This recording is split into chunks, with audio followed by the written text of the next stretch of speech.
Allah ada di tengah-tengahmu. Selamat berjumpa Bapak Ibu Saudara-saudari, para pengikut setia sampan dimanapun saat ini Anda berada. Hari ini kita memasuki pekan ketiga masa Adventus, disebut juga Minggu Sukacita. Dalam kitab Sefanya, kita diajak untuk bersukacita. Alasan mendasar kita perlu bergembira dan bersukacita. Pertama, karena Tuhan ada di tengah-tengah kita. Kedua, karena Tuhan akan memukul mundur musuh-musuh Israel, juga termasuk musuh-musuh kita. Jika kita masih bingung mau bersukacita, tetapi keadaan hidup yang kita alami saat ini terasa begitu berat karena berbagai macam masalah atau beban hidup. Dan mungkin kita bertanya, apa yang harus kita perbuat?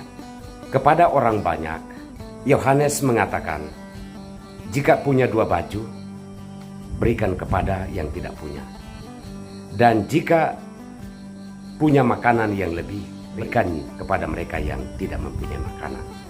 Menurut Yohanes, inilah alasan kita bersukacita ketika kita berbagi dengan mereka yang berkekurangan. Sedangkan kepada para pemungut cukai, jika mereka mau bersukacita, jangan menagih lebih daripada apa yang harus dibayar orang. Dan kepada para prajurit, jika mereka mau bersukacita, Yohanes katakan, jangan merampas, cukupkanlah dirimu dengan gajimu. Alasan sukacita dalam Injil adalah ketika kita melakukan hal-hal yang baik pada porsi dan tempatnya yang tepat. Sukacita itu akan pergi dari kehidupan kita ketika kita melakukan hal-hal yang curang di dalam hidup. Maka Yohanes mengajak kita supaya bersukacita. Bacaan kedua dalam surat Paulus kepada jemaat di Filipi, kita diminta untuk selalu bersukacita dengan menyampaikan doa dan permohonan serta ucapan syukur kepada Allah. Maka Allah akan memberikan damai sejahtera yang melampaui akal budi manusia. Sukacita itu ternyata sederhana, tetapi apakah kita bisa mampu merasakannya? Semua itu terjadi ketika kita sadar Tuhan sedang berada di tengah-tengah kita. Kalau Tuhan ada di tengah-tengah kita, maka kita akan melewati hari-hari sulit dalam hidup kita.